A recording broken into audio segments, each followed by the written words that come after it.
Cause yeah, on I guess right now we can do it. Sure. Okay, bye. Sean, Kim, thank Yeah, you, pleasure, appreciate man. you, Kim, Sure, appreciate No, you. man, Kim. anytime, guys. So valuable. Anytime. Yeah, appreciate you, Kim. Yeah. Sean. No, you guys have done good work, eh? Yeah, we've been trying, Kim. We've been trying trying. so hard to get there. I mean,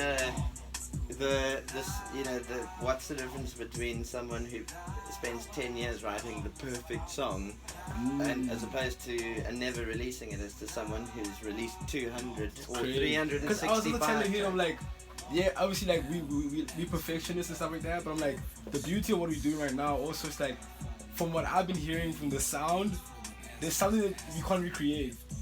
Like, you can't recreate this, because like once we start like producing our music and taking 2 years or a year to make a part of your work, this is like our foundation. I was like, bro, like the amount of lessons we've learned, like through this bullshit is crazy. Also, like, you remember that who you're writing this music for. You're not writing it for mix engineers. You know what I mean? And their conversations about it are gonna be behind closed doors anyway. So. Kev, that's what's so crazy. I was telling him right now, we have music that like we did like 3 years ago, right? Because of the way we use like those beats like that are already like mastered or whatever. Yeah. When we perform, our music sounds 10 times like ahead of everyone. Yeah. And that's what's been crazy to me. Every show we go to, everyone's like, yo, like our set just sounds different.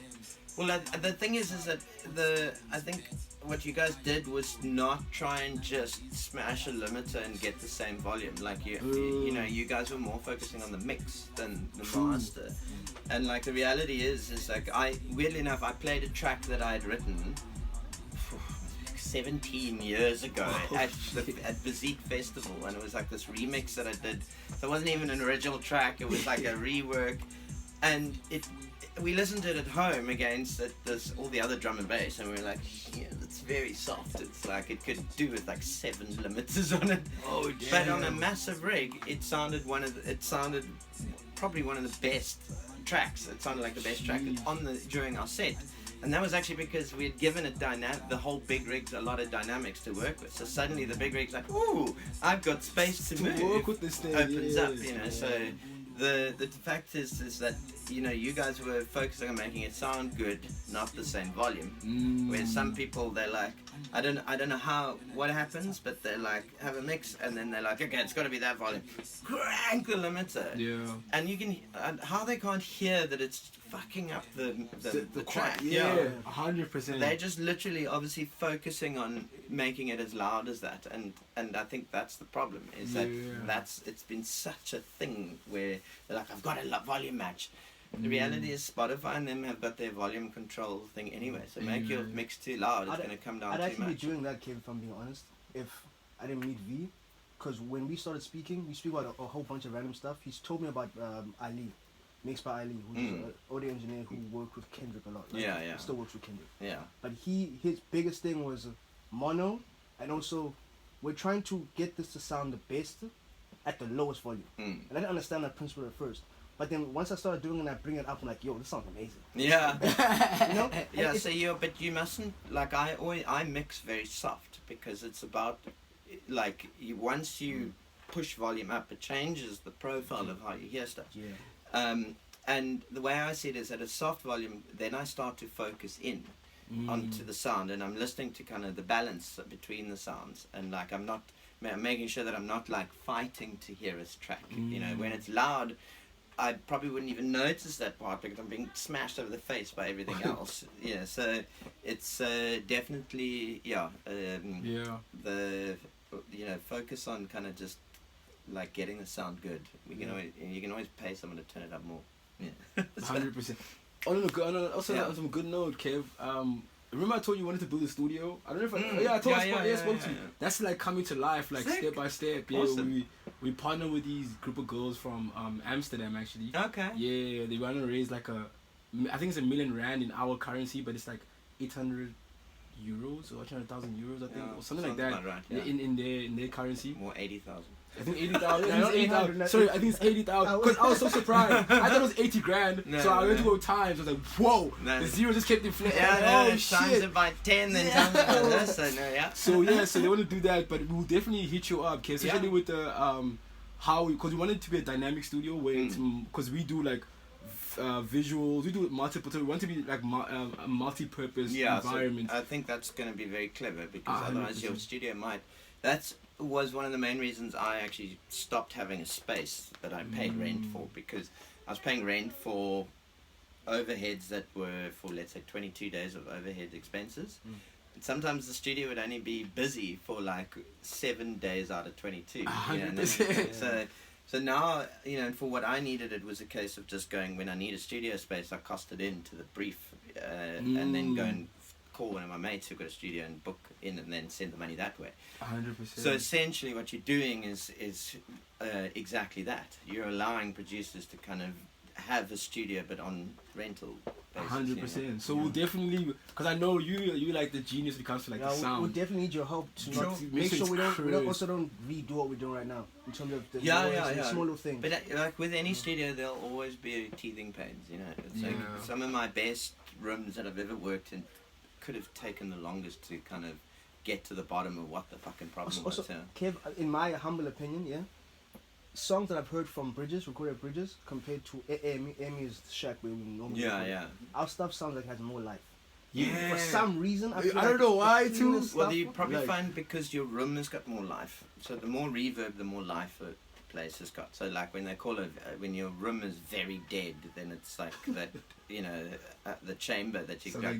Like And like there's something to be said about vocals. Like it's fine for like direct marketing kind of ad reads, but for a vocal, because also remember that I think the human ear. So I would argue that there would be a difference in their performance, unless they're hearing that reverb in the recording. You know, they've got like active reverb. But that's how you hold a note, is when you're hearing that little bit of reverb that you hear back. Like why people do this when they want to get into key, they hold so they can hear their own voice. And that, I think, is that dead room when people don't use reverb, because in Bridges often they won't give the vocalist some reverb. The room is very dead, so the vocalist, that some of that life actually is from the vocalist not kind of feeling in the space. 100%. That's crazy. It's interesting. But that's the thing, it's like, you know, like I would say like one of the best recordings I ever got was I can't remember her name offhand, but she did this little like acoustic version of the guitar, like a song, and they recorded it in the Pioneer DJ room with the SM58. Yeah, Pioneer is very similar to AM. Yeah. I did like a thing there where we connected a mic. It was like a performance, and it was good. And the sound sounded like a stadium. Yeah, it has this like this one was perfectly intimate. It was guitar and vocal on one mic, an SM58 of all, in that noisy thing, and it just sounds perfect. Like it's absolutely, and it captures a moment as well as you know, like sometimes photos can be constructed perfectly but can be lifeless, and sometimes they can be useless but capture a moment.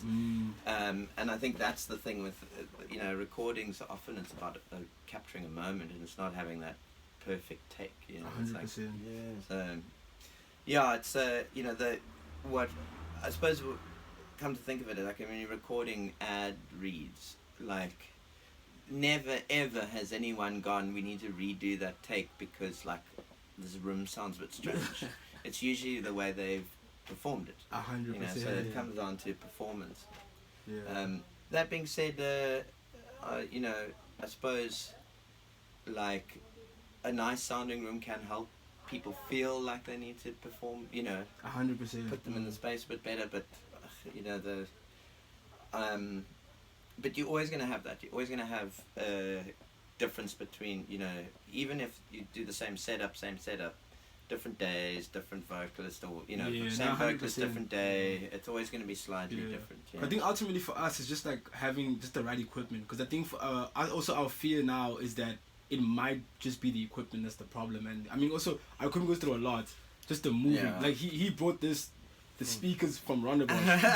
they were in Emmy, and I'm gonna have them. It's like they keep on moving. So, and you know how with cabling, like not everyone cares. So it's type of stuff where we like, at least if we have a... For there, like, just if you're doing a studio that needs to record, I would focus on get yourself good speakers, Yeah. good monitors, because you can't put it. There's no VST you can put between your ears. And things. So crap There's speakers, no you're done. VST You are between. done. And a good mic. That's it. Yeah. You know, even with the room, you can get around it. Like the Cube. Have you seen it? It's basically. Oh yeah, the microphone tube. Apparently, it works like a fucking charm. Yeah, You know? I've seen a lot of people use that too. Yeah. So that's the thing I think where you can't skip is your speaker system and your mic. Microphone quality. You know, the rest you can get around. Mamzu. Hello. How's it going? Good, thank you. Yeah, no, plugins we're definitely not going to spend that much because I've been Yeah. collecting plugins for years now. I think we're sorted. We probably need 2, 3. You probably got 1,000 plugins and you use 4. Yeah, that's totally me. Don't judge me, kid. I still have Kevin's No, the thing you sent to us when you're still doing your class. Yeah. Those like piano. Oh yeah, all those packs, all those packs. Yeah. Bro, I like my Google Drive keeps telling me I have no space. So I'll go on it and I'll be like, what the fuck is killing my space? Then I'll just see this like Kevin, like Kevin's fault, and then I'll go in there. I'm like, surely I didn't send that much music to Kevin. So I open it, then I'll see it, then I'll be like, bro, I wanna delete it. Maybe I can still use it in the future. Yeah, that's the problem. Like I'm like hoarders, like creative hoarders disease. Yeah, like, I'm a sample hoarder. Yo, I would just you have never know some. when you're gonna use it. You know? But VSTs I've cut down now. Like yeah, Yeah, it's I've crazy. got the ones I need. And then every now and again, like a job will come around where I need like a kalimba or something, and then I'll go find a free plugin. Yeah, Try it that's out. crazy.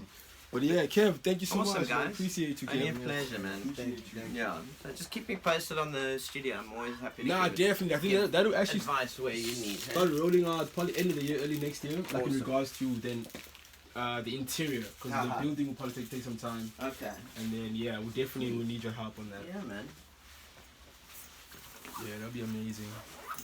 Yeah, we're gonna get to work now. We're gonna be working the whole day.